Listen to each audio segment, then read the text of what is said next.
Доброе утро всем тем, кто только что настроился на наш канал. В эфире программа «Новый день».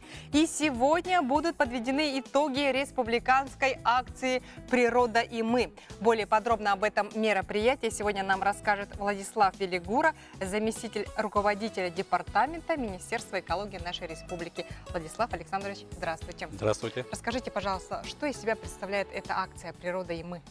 Ну, основной целью акции у нас «Природа и мы» является формирование экологического сознания и повышение экологической культуры населения. В рамках этой акции проводятся мероприятия по дням экологического календаря. Это могут быть День воды, День земли, День реки Лена, ну и так далее. Да? И в рамках этих мероприятий мы проводим массовые акции с привлечением населения. Это может быть и дети, и школьники, и взрослое население. А что нужно сделать?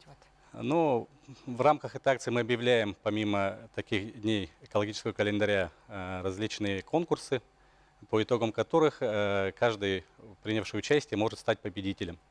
Ну и сегодня как раз мы будем подводить итоги вот этих конкурсов, поэтому вот массовое участие каждого жителя нашей республики вот отражается вот в итогах вот этой республиканской экологической акции. Сегодня вы будете награждать победителей, да? Да. Где, во сколько состоится? Ну, сегодня у нас два больших мероприятия. В музейном комплексе «Россия. Моя история» с 10 часов пройдет республиканский семинар по экологическому образованию «Природа. Лучший педагог».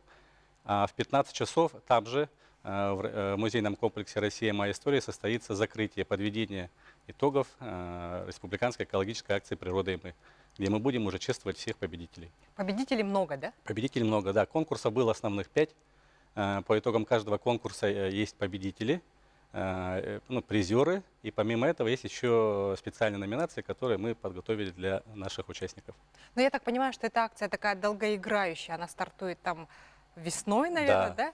И завершается вот традиционно акция стартует в День воды, это 22 марта. И вот заканчивается уже поздней осенью, когда мы подводим итоги. Вот в течение вот этого времени мы проводим, вот как я сказал, много мероприятий, и вот к такому итогу мы подходим. А так акция проводится у нас 12-й раз. Вот если так говорить по цифрам, участниками акции за эти 12 лет цифра всех участников приближается уже к 3 миллионам, поэтому такое массовое участие, вот, по-моему, хороший показатель, что все-таки вопросы экологии волнуют наше население. А в основном участвуют вот коллективы, вот школьники, допустим, или можно вот индивидуально принимать участие? Тут зависит от конкурса. Мы стараемся проводить конкурсы с максимальным охватом, поэтому в некоторых конкурсах могут принять участие как какие-то учреждения, предприятия, да, так и отдельно граждане физлица.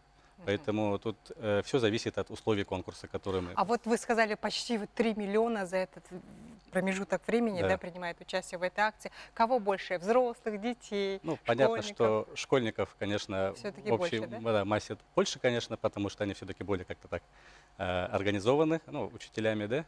А так, конечно, взрослое население тоже активно принимает участие, поэтому вот это не может не радовать.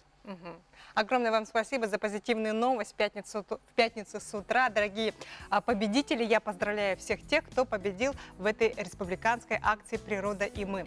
Дорогие друзья, сейчас мы уходим на короткую рекламную паузу. Не переключайтесь, не забывайте, пожалуйста, про наш WhatsApp номер 8 914 279 2262. Смело отправляйте на этот номер свои сообщения. Может быть, у кого-то сегодня свадьба, пятница же все-таки, юбилей, день рождения. Просто передавайте приветы перед выходными. Сейчас реклама.